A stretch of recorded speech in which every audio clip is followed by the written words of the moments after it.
कैसे आप लोग? उम्मीद करता हूँ अच्छे होंगे। और पिछले वीडियो में हम लोगों ने बहुत ही इम्पोर्टेंट टॉपिक हिस्ट्री का थीम 1 का from the beginning of time, इसका बहुत ही इम्पोर्टेंट टॉपिक जो कि रिप्लेसमेंट ले model and regional continuity model के बारे में हम लोगों ने जाना था कि आखिर वो होता क्या है। जिसमें हम लोगों ने रिप्लेसमेंट मॉडल में ये जाना कि ह्यूमंस लाइक क्रिएचर यानी कि मॉडर्न ह्यूमंस लाइक जो क्रिएचर है वो सबसे पहले अफ्रीका में इमर्ज हुए और वहीं से अलग अलग देशों में जाके फिर जाकर दूसरे एनिमल्स को रिप्लेस कर दिए। फिर वही रीजनल कंटिन्यूटी मॉडल में हम लोगों ने ये जाना था कि जो मॉडर्न ह्यूमंस लाइक जो क्रिएचर हैं वो डिफरेंट कंट्रीज में डिफरेंट कंटिनेंट्स में समय के साथ साथ बदलाव होते गया और वो लोग इमर्ज होते शुरू हो गए। ठीक है, मतलब ओरिजिन होते शुरू हो गए। तो ये था रीजनल कंटिन्यूटी लेवल और रिप्लेसमेंट मॉडल। आज हम लोग ये समझेंगे कि अर्ली ह्यूमंस जो थे, यानी कि सिर्फ उन्हें स्केलेटल से स्टडी कर लेना, मतलब अर्ली ह्यूमंस जो थे सिर्फ एक ही काम या दो काम तो नहीं करते थे, उनके लाइफ में भी बहुत सारा काम था और उसमें से एक काम था खाना खाने वाला। खाना खाने वाला मतलब फूड को ऑब्टेन करने वाला। कौन कौन सा वेज था जिसके थ्रू वो फूड को ऑब्टेन करते थे, क्या वो फूड के तौर पर खाते थे, क्या नहीं खाते थे, कहाँ से वो मिलता था। तो उन सब चीज़ों को आज हम लोग डिस्कस करने जा रहे हैं। तो चलिए करते हैं वीडियो की शुरुआत। तो आज का हमारा टॉपिक कौन सा है? Early humans ways of obtaining food, यानी कि अर्ली ह्यूमंस का कौन कौन सा तरीका था फूड को ऑब्टेन करने का, उसे हम लोग समझने वाले हैं। तो so far we have seen considering the evidence of skeletal remains and seeing how these have been used to reconstruct the histories of the movement of people across continents, but there are other more routine aspects of human life as well. Let us see how these can be studied. यानी साफ तौर पे यहाँ पर यही बताया गया है कि हम लोग क्या अभी स्केलेटल जो भी रिमेन्स थे, स्केलेटल का जो भी रिमेन्स था उसके मदद से हिस्ट्री को रिकंस्ट्रक्ट करते थे और अर्ली ह्यूमंस के लाइफ के बारे में जानते थे। लेकिन सिर्फ एक या दो ही एक्टिविटीज़ तो वो लोग करते नहीं थे, वो बहुत सारे एक्टिविटीज़ करते थे। उनमें से एक है फूड को ऑब्टेन करने का भी एक्टिविटी। तो उन सब चीज़ों का आज हम लोग पढ़ने वाले हैं, स्टडी करने वाले हैं। The early humans would have obtained food through a number of ways such as gathering, hunting, scavenging and fishing. यानी कि जो पुराने ज़माने के जो ह्यूमंस जो थे वो फूड को ऑब्टेन करते थे बहुत ही, मतलब अलग अलग बेस से। ठीक है, कोई एक दो तरीका ही फॉलो नहीं करते थे, बहुत ही उसके जगह पर बहुत सारे तरीका को भी फॉलो करते थे। यानी कि वो क्या क्या करते थे? तो वो करते थे हंटिंग करते थे, स्कैवेंजिंग करते थे, साथ ही साथ हंटिंग स्कैवेंजिंग के साथ साथ फिशिंग करते थे, गैदरिंग करते थे। ठीक है, तो इन सब तरीका का यूज करते थे फूड को ऑब्टेन करने के लिए। अब गैदरिंग का मतलब क्या होता है वो समझ लेते हैं पहले। Gathering would involve collecting plant foods such as seeds, nuts, berries, fruits and tubers। यानी गैदरिंग मतलब क्या? गैदरिंग मतलब इकट्ठा करना होता है। यानी कि इकट्ठा क्या करेंगे? इकट्ठा वही चीज़ न करेंगे जो वो लोग खा सकते हैं, यानी कि प्लांट्स प्रोडक्ट्स। यानी कि गैदरिंग मतलब क्या? गैदरिंग मतलब प्लांट्स का प्रोडक्ट्स हो गया उसे इकट्ठा करना, गैदर करना। जैसे में सीड्स हो गया, नट्स हो गया, बेरीज हो गया, लाल लाल पीला पीला फ्रूट्स हो गया एंड ट्यूबर्स हो गया। That gathering was practice is generally assumed rather than conclusively established as there is very little direct evidence for it। यानी कि यह करना थोड़ा मुश्किल है कि पुराने ज़माने के लोग जो थे वो गैदरिंग भी करते थे। ऐसा क्यों? ऐसा इसलिए क्योंकि गैदरिंग का जो एविडेंस है बहुत ही लिमिटेड अमाउंट में मिला है, या ये भी कह सकते हैं कि गैदरिंग का जो एविडेंस है वो हमें बहुत ही कम अमाउंट में या मिला ही नहीं है। मिला भी तो ऐसा मिला है जिस पर विश्वास करना थोड़ा मुश्किल है कि हाँ पुराने ज़माने के लोग जो है वो गैदरिंग करते थे, यानी कि प्लांट्स प्रोडक्ट्स को इकट्ठा करते थे और उसे फूड के तौर पर यूज करते थे। While we get a fair amount of fossils bones, fossils plant remains are relatively rare. The only other way of getting information about plant intake would be if plant remains were accidentally burnt, and this process results in carbonization। यानी कहने का मतलब यहाँ पर यही है कि हमें जो कुछ कम अमाउंट में जो फोसिल्स मिला है, ठीक है, बोन्स मिला है या प्लांट्स का जो फोसिल्स मिला है या एनिमल्स का फोसिल्स मिला है, उससे ये कहना थोड़ा सा मुश्किल है कि लोग जो है पुराने ज़माने के वो गैदरिंग करते थे, यानी कि फूड्स को प्लांट्स प्रोडक्ट्स को इकट्ठा करते थे, ठीक है। लेकिन एक और तरीका है जिससे हम लोग जान सकते हैं कि क्या कि पुराने ज़माने के लोग गैदरिंग करते थे कि नहीं करते थे। यानी कि एक तो फोसिल से जान सकते हैं, दूसरा तरीका हो गया हमारा कौन सा, दूसरा तरीका हो गया हमारा कार्बनाइजेशन का, ठीक है। तो कार्बनाइजेशन तरीका से हम लोग जान सकते हैं, लेकिन उसके लिए एक क्या होना चाहिए, एक कंडीशन होना चाहिए। कंडीशन क्या है कि उस समय का जो प्लांट्स का प्रोडक्ट हो गया जिससे लोग गैदरिंग करके और फूड के तौर पर इस्तेमाल करते थे, उसका बर्न्ट फॉर्म में, यानी कि प्लांट्स प्रोडक्ट जो है वो गलती से भी अगर बर्न्ट हो जाता और उसका रिमेन्स अगर रहता, तो कार्बनाइजेशन प्रोसेस से ये मालूम चल जाता है कि हाँ लोग जो है इकट्ठा करते थे, यानी कि फूड्स प्रोडक्ट को, प्लांट्स प्रोडक्ट्स को इकट्ठा करते थे या नहीं करते थे। अब आगे चलते हैं। In this form organic matter is preserve for a long span of time, यानी अगर वो एक्सीडेंटली बर्न हो जाता तो वो मैटर जो है लंबे समय तक रहता है, और जिससे आसानी से मालूम किया जा सकता है कि प्लांट्स प्रोडक्ट्स को लोग खाते थे कि नहीं खाते थे, बशर्ते उस प्लांट्स प्रोडक्ट को किसी एनिमल्स के द्वारा खाया होना चाहिए, ठीक है। However, so far archaeologists have not found much evidence of carbonized seeds for this very early period, यानी कि अभी तक आर्कियोलॉजिस्ट को ये एविडेंस के तौर पर ये नहीं मिला है क्या, कार्बोनाइज सीड्स यानी कि बर्न्ट हुए सीड्स अभी भी उन्हें नहीं मिला है, जिसके तहत ये कहना थोड़ा मुश्किल है कि प्लांट्स के प्रोडक्ट जो है उसे पुराने ज़माने के लोग खाते थे या नहीं खाते थे। ये थोड़ा सस्पेंस में चला गया मामला। अब आगे देखते हैं क्या है। In recent years the term hunting has been under discussion by scholars, यानी कि अभी के समय में देखा जाए तो स्कॉलर्स या आर्कियोलॉजिस्ट हो गए, उन्हें हो सकता है कुछ एविडेंस मिला है जिसके तहत जो उनके मन में अभी हंटिंग के बारे में बात चल रहा है। यानी हंटिंग के बारे में बात चलने का मतलब क्या कि पुराने ज़माने के लोग जो है वो हंटिंग करते थे, उसका एविडेंस मिला है जो सजेस्ट करता है कि हाँ हंटिंग लोग करते थे, लेकिन गैदरिंग का अभी तक कोई उतना एविडेंस मिला नहीं है।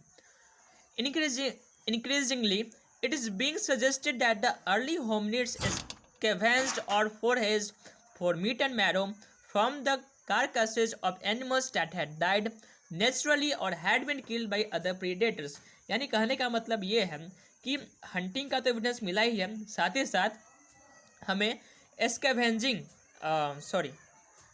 हंटिंग का तो एविडेंस मिला ही है, साथ साथ हमें ये भी एविडेंस मिला है कि पुराने ज़माने के लोग जो है स्कैवेंजर्स का काम करते थे, या फोरेजिंग मतलब क्या, फूड को ढूंढना, ठीक है। तो स्कैवेंजर्स का लोग जो है काम करते थे। स्कैवेंजर्स का काम आखिर होता है क्या, स्कैवेंजर्स का काम होता है जो भी कारकासेस हो गया, कारकासेस मतलब जो डेड बॉडीज हो गया, जो कि दूसरे एनिमल्स के द्वारा उसे रफा दफा किया जाता था, लेकिन उसका यूज एंड ह्यूमंस अपने फूड के तौर पर करते थे। यानी कि जो भी डेड बॉडीज हो गया ना, उसे खाने का काम करते थे कौन, ह्यूमंस। तो उन्हीं को कहा गया क्या, स्कैवेंजर्स, यानी कि वो स्कैवेंजर्स का काम करते थे। स्कैवेंजर्स बेशर्ते वो वैसे एनिमल्स को कहा जाता है जो कि डेड बॉडीज को खाते हैं, एक तरह से हमारे अर्थ को क्लीन करने में बहुत ही इंपॉर्टेंट रोल प्ले करते हैं, ठीक है।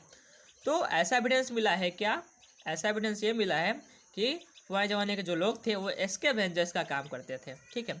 अब ये भी इक्वली पॉसिबल है कि जो मैमल्स जो ये भी इक्वली पॉसिबल है कि जो जो पुराने ज़माने के जो लोग थे वो स्मॉल एनिमल्स को हो गया, जैसे में बर्ड्स हो गए या रेप्टाइल्स हो गए, इंसेक्ट्स हो गए, तो इन सब को भी खाया करते थे, ठीक है। अब आगे बढ़ते हैं, ठीक। Hunting probably began later, about 5 lakh years ago. The earliest clear evidence for the deliberate plant hunting and butchery of large mammals comes from two sites: Box Grove in southern England and Schoningen in Germany 4 lakh years ago and England में 5 lakh years ago. यानी कि hunting का जो क्या मामला है, hunting का जो लोगों के द्वारा जो हंटिंग किया जाता है उसका एविडेंस जो मिला है, ठीक है, उसका एविडेंस मिला है खासकर प्लांट हंटिंग का। कहाँ पे, दो जगह पर, एक सदर्न इंग्लैंड में जो बॉक्स ग्रुप में जो कि सदर्न इंग्लैंड में है, ठीक है, वो जगह है सदर्न इंग्लैंड में, यानी इंग्लैंड का जो सदर्न भाग है वहाँ पर है बॉक्स ग्रुप। वहाँ पर प्लांट हंटिंग का, या एक तरह से कह सकते हैं डेलिब्रेट मतलब बहुत ही बारीकी तरह से प्लानिंग करके और हंटिंग करने का जो एविडेंस मिला है, कहाँ पर मिला है, बॉक्स ग्रुप में मिला है, ठीक है। जो और इसका एज निकाला गया था कितना साल पुराना है, तो वो 5 लाख ईयर्स पुराना है, ठीक। उसी तरह से स्कोनिंजन जो कि जर्मनी में है, वहाँ पर भी प्लांट हंटिंग का क्या मिला है, एविडेंस मिला है, जो कि कितना पुराना है, जो कि 4 लाख साल पुराना है। ठीक है, अब चलिए आगे बढ़ते हैं जल्दी से। Fishing was also important as is evident from the discovery of fish bones at different sites. ठीक है, यानी यहाँ पर ये बताया गया है कि फिशिंग जो था ना, वो लोगों के द्वारा हंटिंग स्कैवेंजिंग तक किया जाता ही था, हंटिंग भी किया जाता था, किसका, क्योंकि इसका एविडेंस भी मिला है। कहाँ पे मिला है एविडेंस मिला है बॉस्क्रूम में, जो कि सदर्न इंग्लैंड में है, और स्कोनिंजन में मिला है, जो कि जर्मनी में है। साथ ही साथ लोग जो है फिशिंग भी करते थे, फिशिंग का भी एविडेंस मिला है। कहाँ से मिला है, फिशिंग का एविडेंस मिला है फिश बोन से, जो कि अलग अलग डिफरेंट साइट्स पर मौजूद थे। ठीक है, आगे चलते हैं, आगे बढ़िए, चुक आगे बढ़िए जल्दी जल्दी। हाँ, आ गए अब हमारे टॉपिक और। From about 35,000 years ago, there is evidence of plant hunting from some European sites. Some sites such as Donley Bastones in the Czech Republic, which was near a river, seem to have been deliberately chosen by early people. यानी कहने का मतलब क्या है, कहने का मतलब यहाँ पर यही है कि लगभग आज से 35-16 साल पहले एविडेंस मिला है प्लांट हंटिंग का। प्लांट हंटिंग का एक और एविडेंस कहाँ मिला था, बॉस्क्रूम में मिला था, स्कोनिंजन में मिला था। बस उसी तरह प्लांट हंटिंग का जो एविडेंस जो है वो डोल्नी बेस्टोनिक में मिला है, जो कि चेक रिपब्लिक में है। ठीक है, जो कि एक रिवर के नज़दीक में है, which was near a river, seem to have been deliberately chosen by early people. ठीक है, जो कि एक प्लांट हंटिंग का जो एविडेंस जो है वो एक रिवर के नज़दीक में है। ठीक है, अब वहाँ पर होता क्या था उसे बारीकी से समझते हैं। होता यही था कि the herds of migratory animals such as reindeer and horses probably crossed the river during their autumn and spring migrations and were killed on a large scale. The choice of such site is in पहले इतना समझ लेते हैं। इतना का मतलब यहाँ पर ये है, चलिए अब लोगों के पास सोचने समझने की शक्ति आ गई। ठीक है, सोचने समझने की जब लोगों के पास शक्ति आ गई तो लोगों ने सोचा कि चलो अब प्लानिंग करके अपने फूड को ऑब्टेन करते हैं, थोड़ा आसानी से, थोड़ा दिमाग लगाकर, थोड़ा बारीकी से। तो होता यही था कि बहुत सारा मतलब एनिमल्स हो गए, जैसे में रेंडियर हो गया और हर्स हो गया, ये एनिमल्स अपना झुंड बनाकर रिवर्स को क्रॉस करते थे। प्रोबेबली ये कौन सा सीजन होता था, प्रोबेबली ये ऑटम सीजन या स्प्रिंग सीजन होता था, जो कि वो माइग्रेट करते थे एक जगह से दूसरे जगह पर। तो उस समय ये लोग ह्यूमंस लाइक जो क्रिएचर हुए थे, जिनके पास सोचने समझने का शक्ति आ गया था, तो वो लोग उसी समय पर उन एनिमल्स पर अटैक करते थे और उसे मास लेवल पर खत्म कर देते थे। ठीक है, the choices of such sites indicates that people knew about the movement of these animals and also about the means of killing large number of animals quickly.